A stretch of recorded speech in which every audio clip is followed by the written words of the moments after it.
Okay.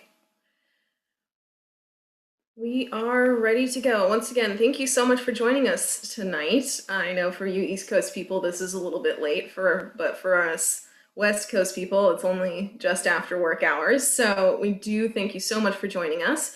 Again, my name is Anne Marie, and I am a member of the MBCA Social Media Committee.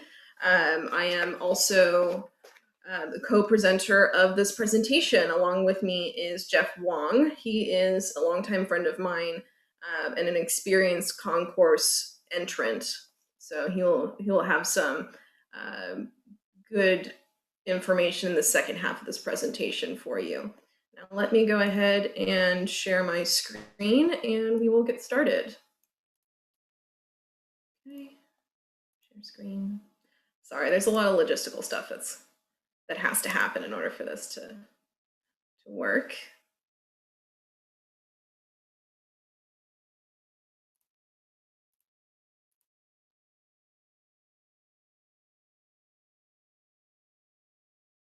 There we go.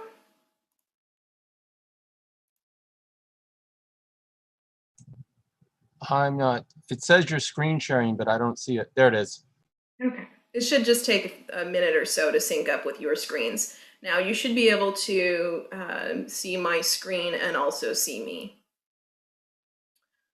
So this is our part 2 of how to show your car at a concourse. If you missed part 1, don't worry, this information is on our YouTube channel, so you can search for MBCA events and member resources and access that content there, so you're not missing out on anything.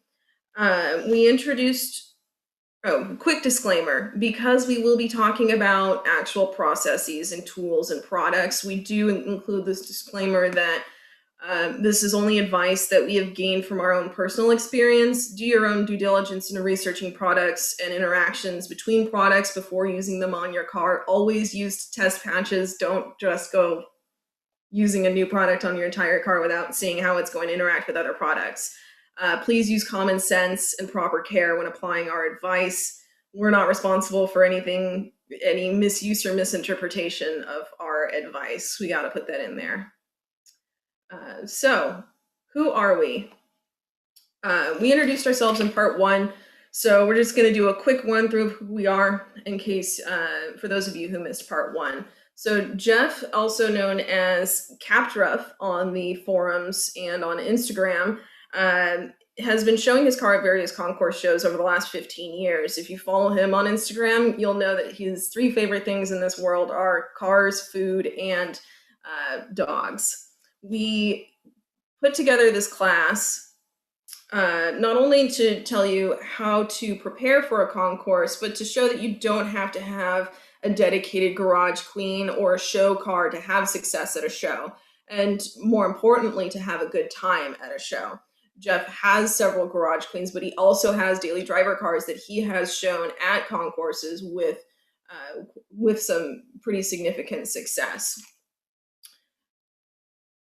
We feel like a lot of people would like to show their cars, but don't think that they're nice enough to show them, or that they feel intimidated about the process. So what we wanted to do is to give you a better understanding of how to show your car in the best way possible, and how to enjoy your time there as a participant versus just as an observer. So now on to me. I first got into Mercedes in 2008 when I met Jeff and bought my first of 4 190e 2.316s from him. My husband, Matt, owns a Mercedes repair and restoration shop here in Orange County, and he specializes in restoring 201s and 124s for concourse shows and for on-track performance. Every year since 2013, almost every year, I've gone to Legends of the Autobahn with Jeff, and I've shown several cars for him. I actually judged at Legends for MBCA in 2017 and 2018. I'm currently in the process of restoring my 1987 190e 2.316. It's been a 10-year restoration with some time has been spent on that. And some time that hasn't been spent on it. So I'll get more into that as we go along. If you missed part 1, Here's what we went over. Here we went into what is a concourse, what are the judges looking for, the scoring sheet and guidelines, what possible deductions could be, the difference between OE, OEM, and aftermarket, factory and dealer options, and different classes that you could see. We also went over what to expect at the event itself, what you should and shouldn't do, on-field preparation, before, during, and after judging and awards. We go through this class backwards because you need to know what you're preparing for in order to know how to prepare your car. So it sounds a little bit backwards, but it makes sense at the end of this. There were a few questions that came up at the end of our part 1 of our class that we do want to address just really quickly. And one question was about the hard top versus soft top. And I reread the rule book, and it doesn't state which one is required or which one is preferred, only that they have to be up on cabriolets and convertibles prior to the start of judging. Second, we wanted to address the street and touring classifications. These classes don't always appear at MBCA events, and actually there is no mention of the touring classification in the MBCA rulebook. The most recent rulebook was released in 2012, so there are definitely some updates that should be made to it. But generally for street classification, the underbody and the exhaust system are not judged, but the rest of the judging is essentially the same. The one difference being if you bring a trailered car to the street class, then it automatically gets a 10-point deduction because they want street class to be for drivers versus show queens. There are some other finer points that differentiate the street class from the concourse class, and those are on page 32 of the rulebook. We try to make this class as broad as possible, and so that you can apply this general information to your particular situation. Every show is different, every car is different, your starting point is different, how much money you have is different. There's so many different variables that we can't go into each one of them, but we do want you to apply the general information that we provide in this class to your particular situation. Okay, now what to expect in part 2. So now we're going to get into the nitty-gritty of how do you actually prepare your car. We go into long-term, short-term planning, and then the actual preparation for each of the categories that are on the show class score sheet. In both portions of this class, we mentioned some supporting materials that can be handy for you. One of those is especially being the MBCA rulebook. If you would like these links to these materials, you can email me at lovemycosworth@gmail.com and I can send those over to you. All of these, except for the day of show checklist and Jeff's favorite products and tools, are on the MBCA website. But if you want to email me, I can send you a quick link to everything all at once. Couple more things before we start. Again, this is not going to be a detailing class. We will go over some tips and tricks and procedures, but we're not going to go over detailed paint correction or detailing in general. That is a whole different class in of itself. And there are plenty of resources from detailing companies and other organizations out there where you can find that information. This is more general preparation of your car. Also, some of this can be a little bit intimidating. Everybody has different starting points, once again. Everybody has different budgets, resources, knowledge, end goals. We want you to learn general knowledge from this class that you can apply to your particular situation. The idea of this class is to teach you how to prepare your car as best you can and have a great time at a show.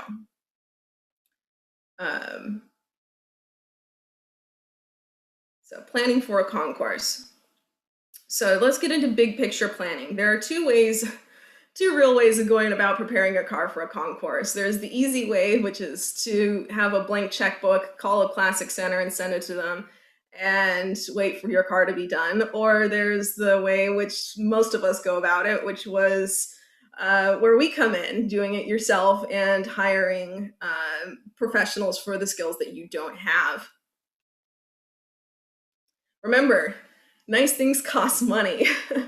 This is a quote from Schindler's List, but it is applicable to the car show and car preparation process, especially when it comes with older Mercedes. Nice things do cost money. This doesn't mean you have to spend a lot of money to have a show car, but be prepared in certain situations to spend more than sometimes you may think may be necessary. It is sometimes necessary to spend money on certain things that you weren't necessarily anticipating. And sometimes you do get what you pay for. Now, the most important part of this class, our number one takeaway for you, is to maximize your resources to minimize deductions. All cars start with 100 points. So the show class score sheet breaks them down again as engine compartment, which is 25 points, paint and coach work is 25 points, interior is 22 points, glass lights, rubber trim is 20 points, and chassis is 8 points. So what we mean by this is don't spend 80% of your money on something that is only worth 25% or 25 points. It's a common example of this is spending all your money on a new paint job, but then not replacing your trim or your rubber or thoroughly cleaning your engine bay because you ran out of time or money. You have the number one recommendation is to have a balanced approach. Spend your money wisely to have an overall package that presents well versus having one thing that just stands out as impressive and wonderful, but the other areas of your car are neglected. Now, this is, we say 6 to 12 months. Sometimes it's more than 12 months. This is the long-term planning that needs to be done. The first thing that you're going to want to do is to identify which show you want to enter your car into. It sounds like a silly thing to say as a recommendation, but it can be difficult to find a show that your car is eligible for, especially if you're like me and you have a relatively young Mercedes. A lot, especially in the concours world, there are very few shows in my area that have a class for my car. The only one being Legends of the Autobahn, and that's up in Northern California. So we have to go there. We have to drive up there every year for that. There aren't any other concours shows in our areas in our area that my car is eligible for. So make sure that you find a show that you want to go to, pay the fees, register your car, look up the rules for that show. If they are on the website, or maybe contact them and say, hey, which rules are you going off of? If it's a non-MBCA event, they will tell you which rules they're going to go by. If it's an MBCA event, go by the current rule book, which is the 2012 edition. A lot of the rules and deductions are pretty standard across the country, but this isn't always the case. So if you're in doubt, or if it's a show you've never been to before, don't be afraid to ask the organizers or somebody you know who's been to that show. And another thing to account for, especially in long-term planning, is consider the additional costs for going to a show and factor this into your overall budget. For us, we go up to Legends again. It's in Northern California, and it's during Monterey Car Week, which is the most expensive time of the year to be in Monterey. So we have to factor in probably an extra $1,000+ in travel, hotel, and food for that weekend. It's something where if you are on a tighter budget, it is something that you need to factor in when you're thinking about attending a concourse.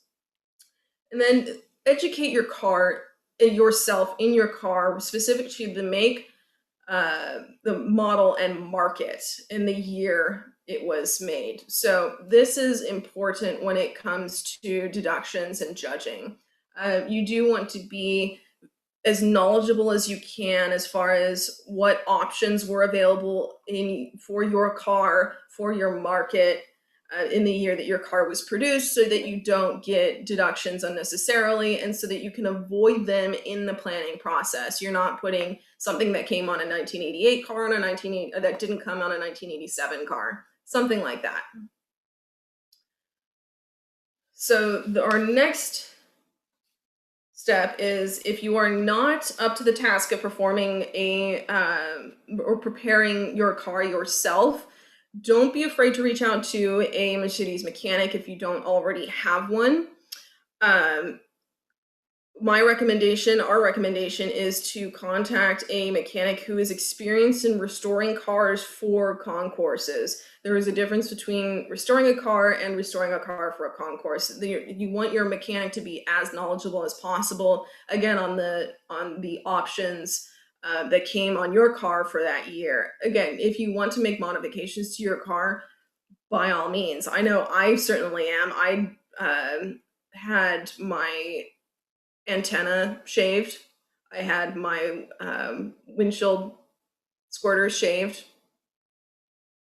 My hood sprays shaved. So I had those shaved. And that was just some design decisions that I made when I decided to restore my car that I know I'm going to get deductions for, but it's something that I know going into it that was going to happen. So I made those decisions accordingly. But you do want to talk to somebody who is knowledgeable, who can help you make a realistic game plan based on your budget and your time constraints and what your overall goals are for your car. With your mechanic, you're going to want to evaluate your car and make a list of known issues and deficiencies so you can prioritize your repairs. There are some repairs that will take a lot longer than others. So having realistic expectations on your timelines and how quickly work can be performed will be helpful in the long run, so you don't feel stressed coming up to a show. And the more time you can give your mechanic, the better. Especially with older Mercedes, parts are getting a lot more difficult to find, and sourcing parts is a headache sometimes. Sometimes they're coming out of the country, and especially right now with the current global situation, everything is taking longer to get here. So factoring that into your restoration equation is going to be very important. And also give your mechanic as much time as possible. And if you don't make your deadline, then it's okay. There's always next year. It's better to have the work done right than to have it done sloppily in time for the show that you want to go to. There's no harm with waiting another year, and especially with restoring for concours shows, it can be difficult to get everything done on the set timeline that you initially create. So there are certain things that will be DIY versus things that you need to have a professional do. Be honest with yourself on what you're capable of. A lot of this has to do with paint and body work. Are you going to repaint your car? Are you going to do paintless dent removal or paint correction? How many parts are you going to replace with brand new versus trying to save the old parts if you can? This is relating to door seals, glass, etc. You want to be careful with stuff like that if you're going to reuse it. If you are repainting your car, you're probably going to be outside of the 12-month time frame. Have your one helpful hint that we have: if you are going to be repainting your car, have your mechanic disassemble and reassemble your car for the paint shop. It's a large expense. It is a large expense to have your mechanic do that, but it will save you a lot of money in the long term if your body shop is or your paint shop is not an expert in your model and in restoring your model of car, because if the work is done incorrectly or carelessly, your mechanic's just going to have to do it all over again, which ends up in increased costs for you. So our recommendation is to have your mechanic do it if you don't want your body shop to do it.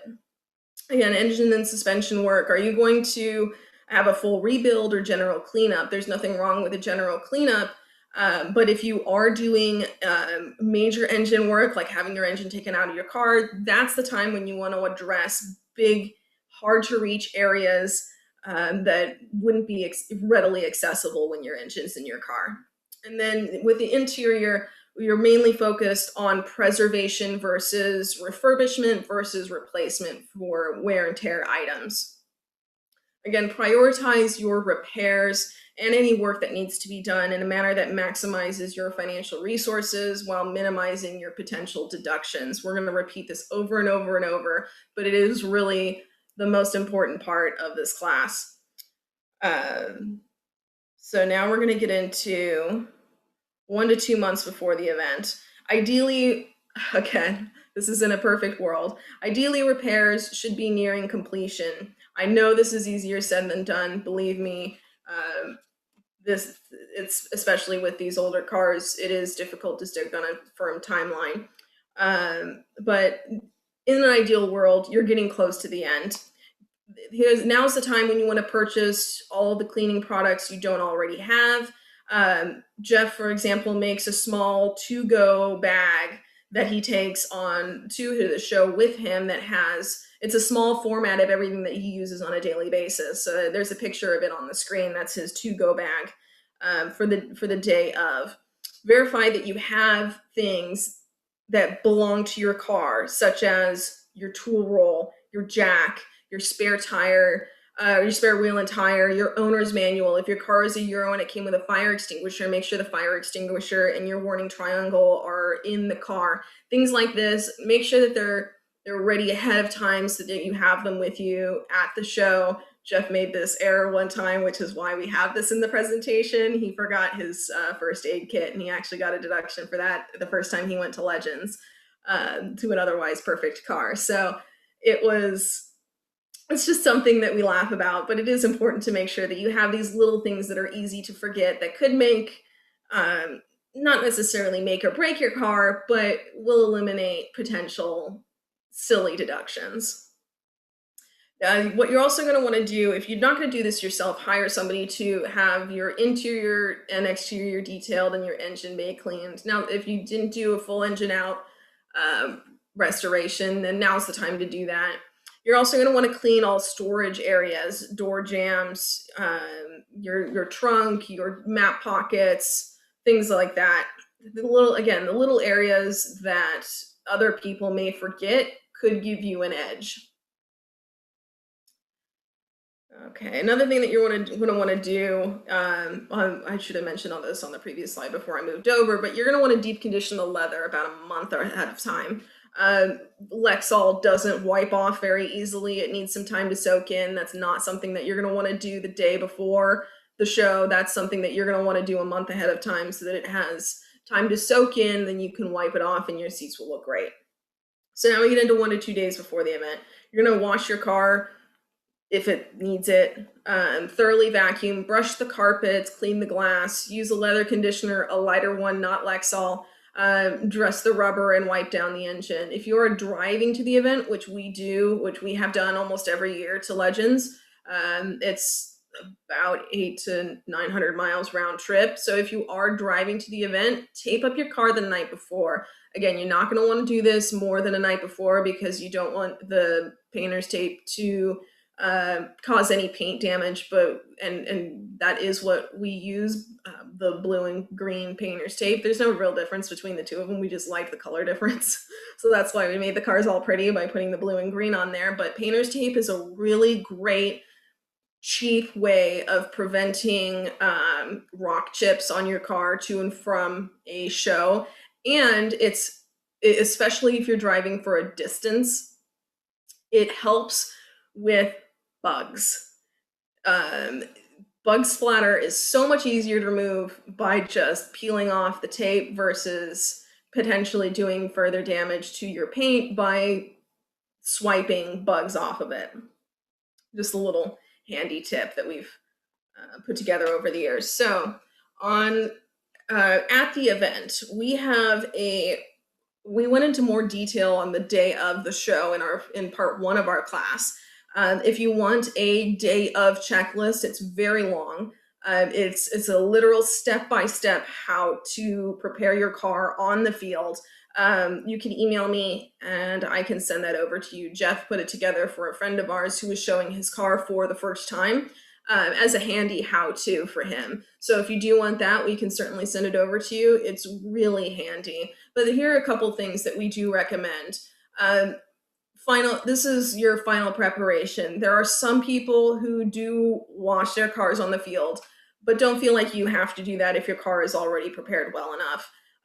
We do have a friend who does that and he loves it. It's part of his morning meditation process as he prepares for the show. But if you're not doing it, don't feel like that's something that will make or break your concourse weekend. So once you get to the show, remove the tape, wipe down your car, and clean the tires. This is a huge one, especially if your car is shown at a concourse that's on grass on a golf course. Especially in the mornings, it's all dewy and there's grass clippings all over the place, and they stick to tires. If you want to have a really nice, clean presentation, make sure you have your tires wiped down. And that is it for my half of it. Let's see. I had to unmute myself there. Yes, you did. I'm sorry. I had to. No, it's okay. Okay, are you? We didn't get any questions, so we can just continue, Emery. Okay, excellent. I'll continue. Yeah, if you guys do have any questions as we go along, please feel free to put them into the chat. We will be taking questions at the end, but if you do have questions that are relevant to the topic that we're discussing, and if it's necessary to go through it, then we will definitely answer it as we can. So now we're going to go to Jeff's section. I'm going to put him as the spotlight, so you should see him. And this is the how to actually prepare your car. I know we've been talking a lot about everything around preparing a car, and here's where we get to the actual nitty gritty. Okay, so as Anne-Marie had mentioned prior, the judging is broken down by engine compartment, paint and coachwork, interior, and trunk.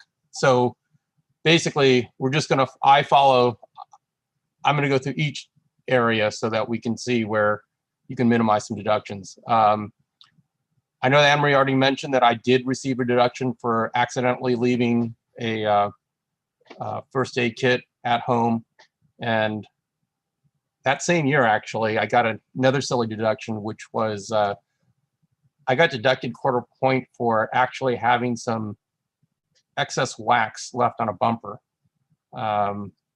which means legitimate deduction. It's just something that could have been avoided. And that's just something that we kind of, I guess we kind of laugh about it in hindsight. I don't think it changed the order in which the cars ended up being, but it's just something that could have been avoided that unfortunately didn't happen. So, okay.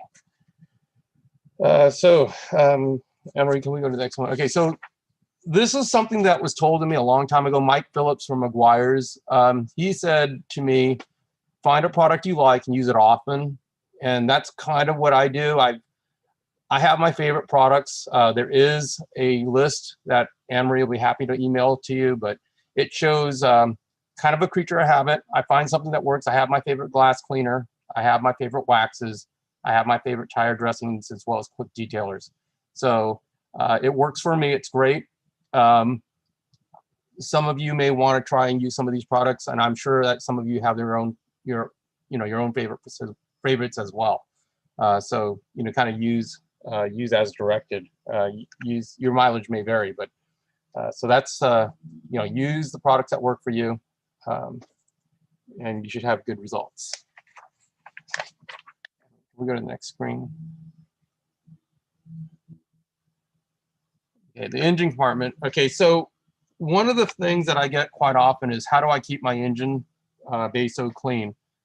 And again, as Anne-Marie mentioned, that we all start from different areas. We all start at different levels. And some cars, all cars when they're new, the engine bay is clean. And if you have an older car, depending on how it was cleaned, it's something that you're going to have to address.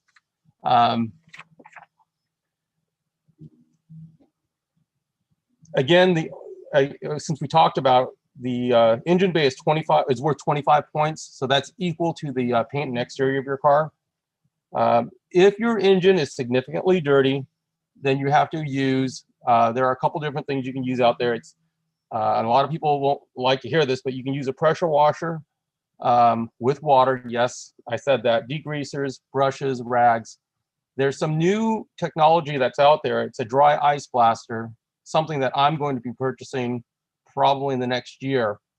That's something, it's a kind of expensive on the equipment side, but there are third-party people that you can actually hire, and they can do the dry ice cleaning, not only from the top of the engine, but from the bottom side of the engine. In addition to that, once the engine is clean, the good news is, the maintenance is less, I guess, less invasive. You can use Q-tips, toothpicks. I use a lot of baby wipes as disposable wipes to keep wiping down the surface areas of the engine itself. Additionally, since there's various types of surfaces in the engine bay itself, you have to pick and choose on what products you're going to use. Use a proper rubber dressing for rubber hoses, and for hard plastics, you can use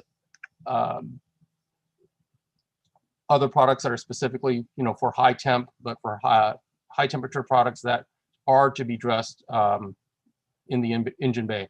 There's a brand called S100 products that I like. It's called Engine Brightener. It'll be on my list if you wanted to look that up. Let me think. As for the engine, also, if your car is a W201 or a 124 or even a 126, they have the foam hood pads.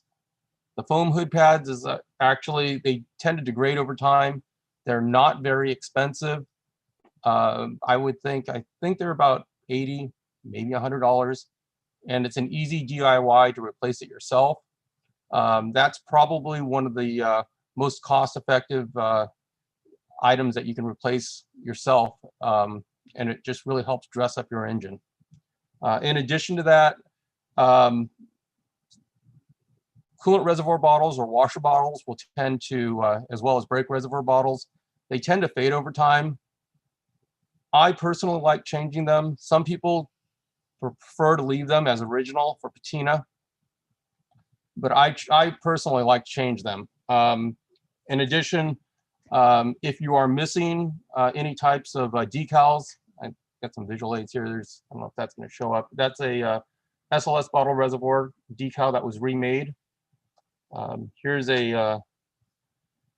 another decal that was remade for the airbox for an M102 engine for a 16 valve, but I believe this is the exact same decal that's used on the M119 engine. It's on the driver's side front camshaft valve cover.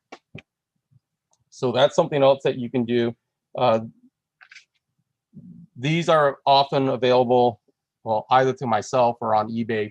They're not terribly expensive, but they certainly help dress up your engine bay. So that's something that I would recommend. Let's see here.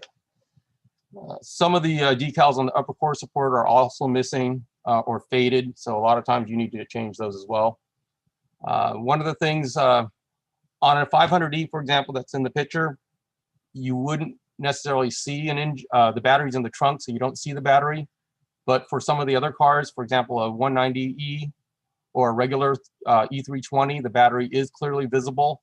So I would suggest a Mercedes-Benz battery to avoid a quarter-point deduction for having a non-factory battery. Factory batteries aren't terribly expensive over the generics. Probably maybe a tank of, maybe the difference would be a tank of fuel, the cost. There are videos out there on YouTube that actually address the deep cleaning of the engines that I briefly mentioned. I gave Anne-Marie a couple links on YouTube, so if you want to see those videos, Anne-Marie can send you the links on those as well. So we go to the next screen, Anne-Marie. Okay, for paint and coach work, this is where it gets a little bit tricky. because paint can be so expensive, also because you have a situation where painting one panel could grossly bring attention to another panel. So if you have a front bumper that needs to be repainted, that might be, you have to make decisions whether or not you're going to paint just the front bumper, or you're going to paint the front bumper and your hood and your front fenders, or you're going to make the decision to actually paint the whole car. I realize that this is not generally a painting a whole car versus painting a fender is completely different. So, excuse me. So some of these decisions have to be made because the expenses that I just described between painting an entire car versus a fender is it's significant. So these decisions need to be made. You may need to take, again, knowing your own car, if you're going to take a quarter point deduction in one area because you have, let's say, paint deficiencies on a fender, and even if that paint deficiency continues onto a door and you develop and you are assessed another quarter point deduction, again, keep in mind that's only a half point deduction for your entire car, as opposed to, for example, repainting those two panels and having a respray does not necessarily mean, doesn't mean you're going to avoid the deduction, because you have other issues that come with a respray. It's another issue, especially if it's not quality work. Emery, can I go to the next screen? Okay, so again, I know I'm rushing through this a little bit. I'm not feeling 100% here. The interior and upholstery. A lot of times you'll have a situation where you can purchase new product. Products are available new from Mercedes-Benz. Other times you're going to have a situation where you can actually go to eBay, find good used products that you would like to use for your own car. Or thirdly, there's a situation where you can actually, for example, when it comes to wood, you can find qualified wood refinishers. An example would be Madeira Wood Concepts. They can take your wood, and I've seen their work. It's excellent. It can be a little bit expensive, but again, the work is excellent. The only caution I have there is that when you do one piece of wood, a lot of times you want to do the associated pieces of wood because you want the fading or the patina to be, or the lack of patina to be equal amongst the car. So doing one piece might actually stand out and make your other pieces look as if they're faded. If that's the case, but at the same time, if you only have one offending piece, just doing that one piece might be the way to go. A word on radios. Again, because it's a concourse, you would want, in a perfect world, you want a factory radio, not only factory, but period correct. And it should be functioning. So radios tend to be a functionality test that they use. So just putting in a factory radio without having it hooked up, it may work for you in a show, but if they ask you to turn it on, if they ask for functionality, be sure that it works, or at least I would actually have it hooked up so it works so that you would pass the functionality test. Let's see.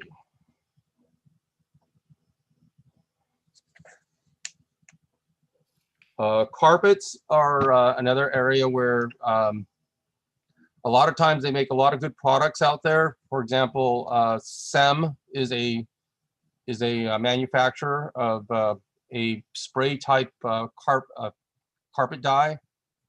It works great on faded carpets, and you can use that to bring uniformity amongst all the different, amongst the high traffic areas, specifically the floorboards versus the to help match some of the other areas like the transmission carpet, tunnel carpets, which generally don't get as much traffic or as much sun. Let's see here.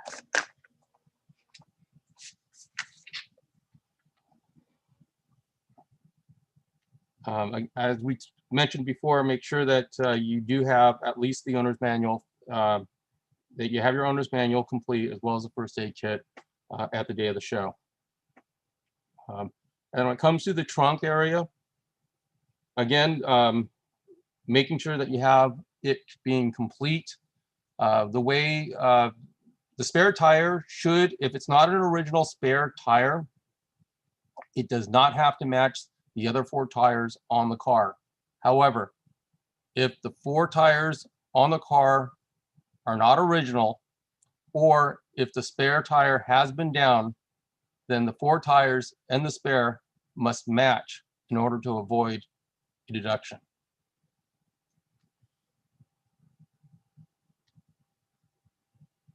Let's see.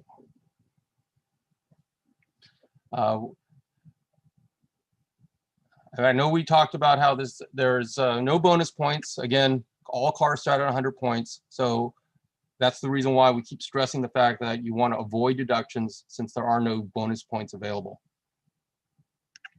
One of the last items I want to talk about is the matching the glass, the lights, rubber trim, and those are the trim levels. Generally in judging, they'll have one person walk around the vehicle and they'll look at the glass to make sure that that it actually has the Mercedes-Benz logo, to make sure it's factory. So it would be a minor deduction, probably no more than 1/4 of a point, but they want to see the glass being matched. Unfortunately, on some of the cars, glass has now become no longer available, so you may not be able to source actual factory glass, specifically a front windshield. If that's the case, you could go ahead and try and get a German Securit or Tolkington.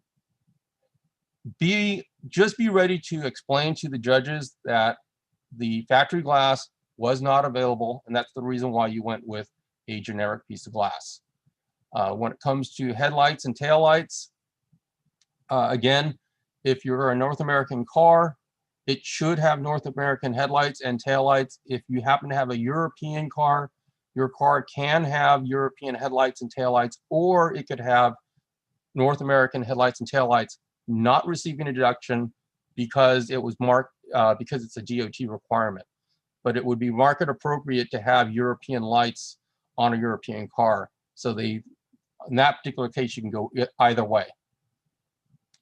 As far as other deductions for windows, window tint or stickers, for example, any type of stickers that would be like car code stickers or association parking ticket, parking stickers, those would also be considered deductions. I'm not saying that you will get a deduction, but those would constitute a reason for a deduction, so should the judge decide to do so.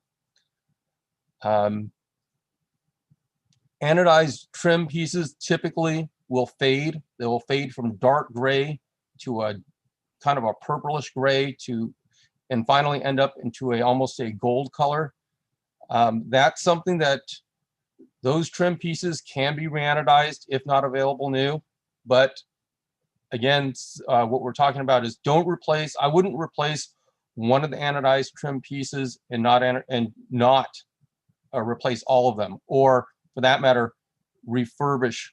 I would actually say refurbish all of them at one time, so that you start the process over, so the fading, or at least the fading or patina, becomes more uniform for the car, leading to a consistent appearance, because that's what you're trying to do, is put your best foot forward, trying to put your car so it can show the best of that day.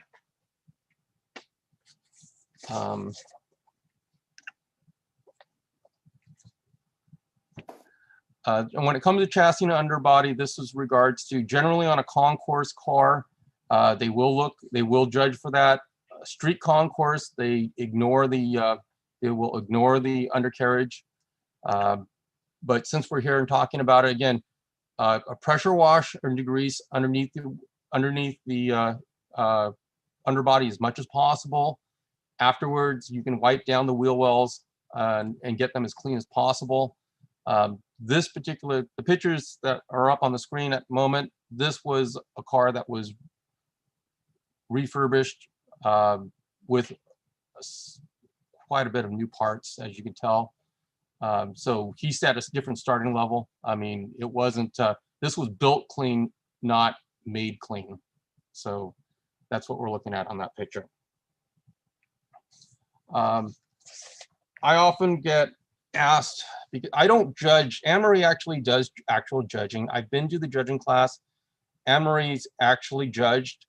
But I do get the question all the time, if I were a judge, what kind of bothers me, and I guess what my take is on some things. And so here we go to the screen. I don't know why, but non-factory batteries really bother me, as well as mixed match tires or tires of the incorrect size. That bothers me. Parking permit stickers or university stickers on a concourse for a car on the show would bother me. I understand that those are important. They could be removed and replaced after the show. Anything such as a phone charger or phone mount or garage door openers still inside a car that's on the field, personally, that would be, if I were a judge, that would be a deduction. I mean, it shows a lack of, it just shows a lack of detail. There's just no need for those to be there. Additionally, things that really bother me, and not saying that these are deductions, but again, bother me. Front seats not being in similar positions. That would if I never show personally, I never show my cars. One of the last things I do is I make sure that the seats are equal, that the forward and back, the seats are the same. As far as the backrest, they're all matching. I also look at the AC vents. I usually put them in a neutral position, just facing forward. And I guess one of the last things that really bothers me, and again, this is just a personal opinion, I don't like it when prior awards or magazines or paperwork is just actually on an easel prominently displayed before judging. I think it's totally fine to have those. I have sometimes a magazine article of my own cars, but I won't put them out until after the judging. After the judging, I will put out like a magazine or maybe a few pictures of the restoration process, because I am proud of that. And it helps tell the story. And I mean, it certainly tells the story of the car, like your before and after. So I like before and after pictures. I just don't like seeing them as a prop to show the judges. And that's just, I might be wrong on this, but that's my personal opinion. So with that, I'm going to stop talking, and actually, if anyone has any questions, I think Anne-Marie and I would be happy to answer them right now. Yeah, so get your questions into the chat if you have some questions for us. But before we get to that, and while you guys are putting in your questions, we do have a few key takeaways that we want you to get.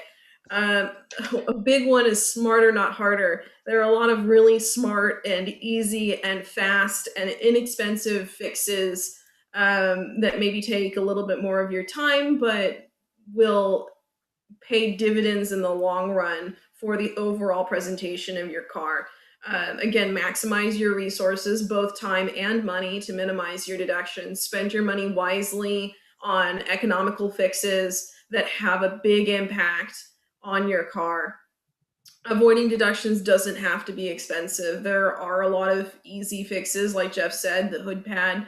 That's something that, yeah, you can do yourself. It can take a little bit of time, but it's something that'll make a huge impact on the overall presentation of your car. And again, from a judge's perspective, we want to see a balanced presentation of your car. Consistency across your car is key. And attention to detail and execution go a long way. A lot of what Jeff was saying about his pet peeves do go towards attention to detail. It shows the judges that you are really in tune with what we're looking for, that you paid attention to the rule book, that you care about how we judge your car. But really, at the end of the day, the whole point of going to a show, of taking your car to a show, is to have fun. If you're not having fun, then what's the point of all of this? Why spend all of the time and money doing this if you're not going to have fun at the show? Even if you don't win an award, at least you're there. You can be proud of your car. You can meet new people, the people that you otherwise would never have met through this car show process. There's, even in the process of restoring your car, there's so many resources and people out there who are into the same things that you are, that you can meet and get to know and exchange tips and tricks and resources with these people. And that at the end of the day is more important than any awards that you can win for your car. Okay, Anne Marie, there's a couple specific questions that came in. Yes. One is, will missing interior stickers cause points deductions? For example, or that is anti-theft radio stickers on the rear passenger windows. It depends. When I say it depends, it's the reason why I'm saying depends is because the judges will have to notice it. Okay, deductions Yes. are given when judges notice something wrong with the car. If they know it's supposed to be there, I would think that missing radio stickers, again, wouldn't apply to a European car. European cars did not have those anti-theft radio stickers, but a North American car would. If I were a judge, honestly, if the anti-theft radio sticker was not on the car, I probably would not. I would not levy a deduction for it. That's just me personally. So I hope that answers that. There's another question: are door bumper dings deductions? Yes. Well, the quick answer is yes, and then the secondary answer is How they much? may. Let's just say you have a couple of them. It may just be a quarter point deduction, or an eighth point deduction. But usually, I think, aren't they given in quarter point deductions, Anne Marie? Deductions are quarter point. So you get a quarter point deduction or a half point deduction. And they're cumulative. So it's a quarter point for each door ding, for each scratch. Rock chips are a little bit different because you can't count every rock chip on a car. If they have a bunch of rock chips, that would just kill the count. No. I know for a fact that for rock chips, I was given a quarter point deduction one year because there were rock chips on the lower front bumper area of my car. Yeah, that's something where if it's something small like that, cumulatively they'll say, okay, you have a quarter point's worth of rock chips, or if you have more than that, then they can be, okay, this car has rock chips, but that car has more rock chips. So the car with more rock chips is going to get a half a point versus your car that had fewer rock chips getting a quarter of a point. Judging is not an exact science. We try to be consistent across the board, but yes, long story short, yes, door dings, scratches, bumper dings, stuff like that, especially scratches on like stuff like impact strips. Yes, those are all deductions. Okay, there's another question with regards to required tools for the toolkit. Not sure if there's going to be complete or not. Okay, there's two ways. I've been asked if I have the toolkit in my car, but I have not, for my cars, I have not been asked to open the tool roll.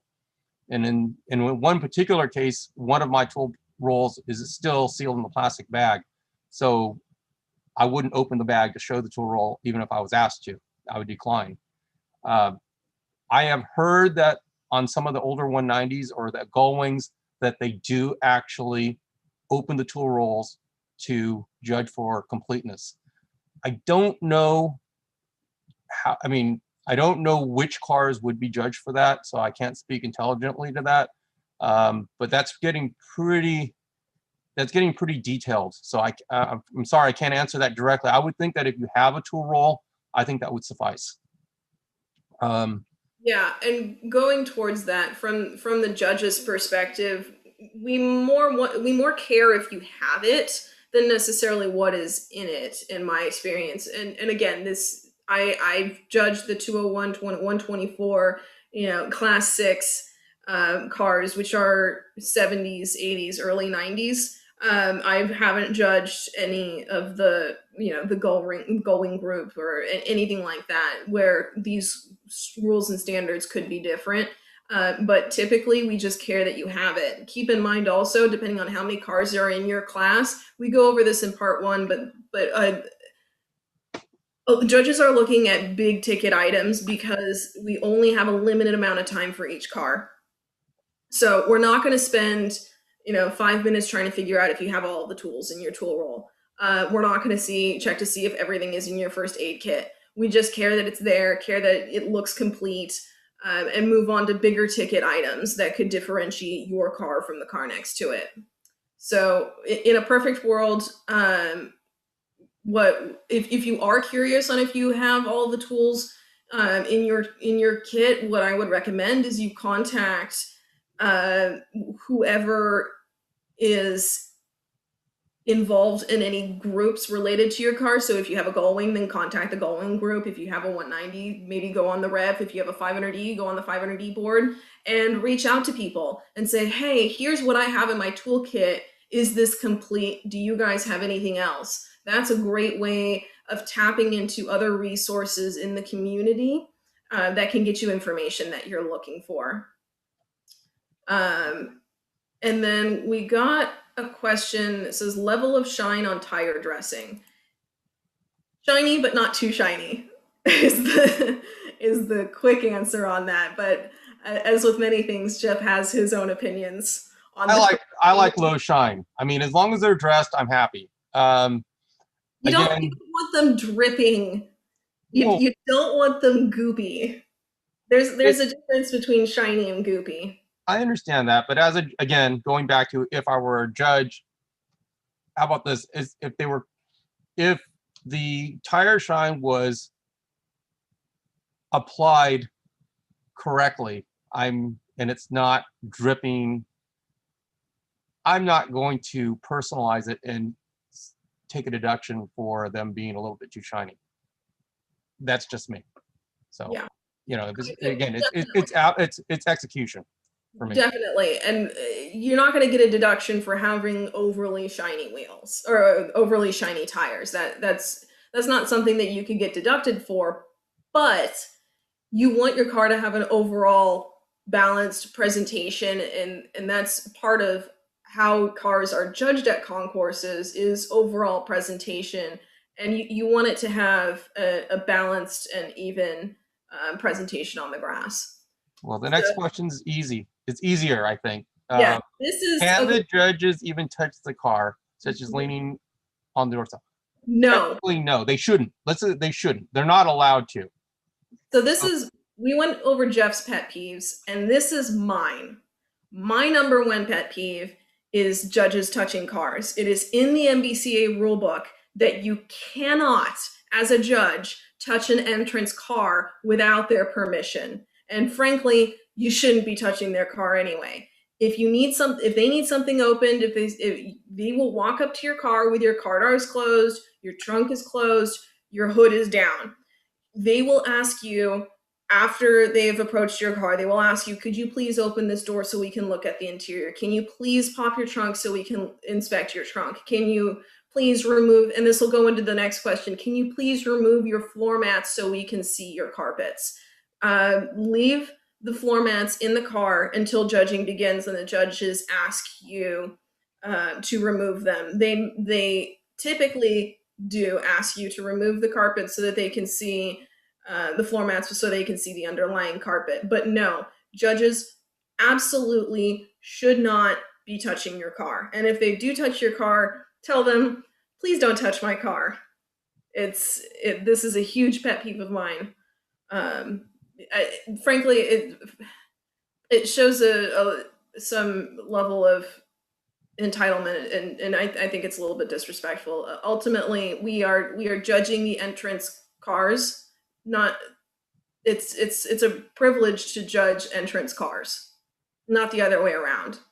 At the end of the day, the show doesn't exist without the entrants bringing their cars, spending all the time and money to get their cars there. And I think that making sure that we, as judges, treat the entrants and their cars with as much respect as possible. And a big part of that is asking permission before doing anything. Okay, well that almost answers the second question is, do you remove floor mats prior to judging? Most of the time, floor mats are in place at the time of judging, and most of the time they do ask you to remove the floor mats so that they can check the condition of the actual carpet from the factory, the carpet of the car. Yes.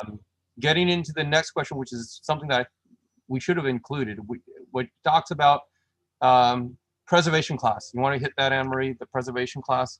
Yeah, so in part one of our presentation, we go over the Silver Star class, and that is the closest MBCA has to an actual preservation class. There's Silver Star, and then there's Concours. Concours, the ideal of a Concours is to have a car. The car that wins a Concours should look as it came from the factory on the day it was sold. That's the ideal. Obviously, not all cars, most cars don't get to that point. But for a car that has appearance deductions or modifications or patina, your other options are out there. If you have a modified car, then if you don't want to take the deductions, then put it in a modified class where you won't receive deductions for modifications. If you have a car that's all original with patina, then the best place to put it would be the Silver Star preservation class. And the Silver Star preservation class is, you do receive a certificate. It's more of a checklist. It's more of a checklist. They go down a checklist to make sure you have functionality. They're not judging your car as one car being better than the other in the Silver Star preservation class. If you meet the requirements for Silver Star preservation, you do receive the certificate saying that your car is Silver Star. It qualifies. So it could be, if there's 10 cars that go into Silver Star preservation, as long as all 10 cars meet those requirements, all 10 cars will receive a certificate. Yeah. So moving on, what is a good resource for future shows? That's a good question. I'm always on. I'm going to a show this weekend. It's not a concourse, but I'm going to show my car. It's called Cars in the Canyon. It's just it's like a Cars and Coffee. I know there will be judging. I don't know the criteria, what the judging is going to be, but I am going to bring my wagon just because I found out about it. I found out about it online. Actually, a friend told me about it. And he said, "Are you available to show your car this Saturday?" And I said, "Yes." So I'm going. Yeah, sometimes finding a concourse near you can be the hardest part. Especially given the current global situation, it can be difficult to find events in your area. I mean, both of the shows that Jeff was going to go to this year, Legends, he was going to go to the Quail. He had a car accepted at the Quail and also at the Las Vegas Concourse, and both of those were canceled. So in non-global pandemic times, the best way to find an MBCA event is on the MBCA website. There is a calendar of events. Reach out to your local section, or reach out to sections that aren't your local section. In California, we have several sections. We have Orange County, LA, and San Diego, and they may not necessarily talk to each other, but I can reach out to the board of the LA section and say, "Hey, I would like to show my car. Do you have any shows coming up in the next 6 months, in the next year?" That's a good way of finding out shows in your area. As far as non-MBCA shows, the best resource is Google. Just Google whatever state you're in, concourse, or the state next to you, concourse, something like that. Or if you know of shows in your area that maybe operate other shows in other areas, that's a great resource. Another way of doing it, once again, is reaching out to online forums related to the model of car that you have. So if you have a 190, go to 190 Rev. If you have a 500E, go to 500E board. If you have a Gullwing, go to the Gullwing group. So there are resources out there for people of pretty much every model that Mercedes has ever offered. Yeah. Although Legends is an annual event, which is something that you can kind of plan for, we're kind of missing. Mercedes-Benz Club of America used to have Starfest. So every other year, I'm not, if people remember, there was Starfest, which was the concourse, and that was every other year. And then in between, opposite years was Star Tech, where they would have gatherings for the technical side. So Starfest hasn't been around since, the last one was it 2012 at the Biltmore in Arizona? They did 2 more after that. Oh, did they? Okay, well, I'm kind of hoping they bring those back, because that's something that's regional through MBCA, and it's something that hopefully that if they bring it back, it's something that we can plan for. And it's not around now, but I hope if they're listening, I hope they bring it back, because that's what I was planning for. I did 2008 and I did 2012. Yeah. Let's see. We did have one other question. Can you send a package of all links, lists, etc., to all participants? I don't get your emails or contact information through Zoom. So if you would like that information, I'm going to scroll down one more page. So here's the contact us. If you would like this information, please email us, and we would be more than happy to send it over to you. You can also find us on Instagram. I'm the same as my email. It's Love Mike Cosworth, and Jeff is the same as his email, Captra. He's also on the 500E board. Less so on 190 Rev, but he is on the 500E board. And you can. I've had several people from the first class actually reach out to me and ask me questions, and I have no problem with that. If anyone has any direct questions they want to contact me, they can just either email me or send me a direct message via Instagram, and I'll be happy to have a conversation with you in terms of if I can clear up anything or be any help. Definitely, we are here to help in any way that we can. And looks like that is it for the questions. So if nobody has any other questions, Jeff and I will stick around for another few minutes, but other than that, that is it for us. We would very much like to thank you for joining us today at this class. It's the social media committee has been working really hard to put online content during this pandemic that is useful and informative for our members. We have had several classes thus far that are available on our YouTube channel. Our YouTube channel is MBCA-events and member resources. Our next live Zoom event is going to be on October 22nd. It will be it's going to be a tech session on Bosch diesel injection systems from 1955 to 1995. So if you have a car that's a diesel from those years, that might be something that you are interested in.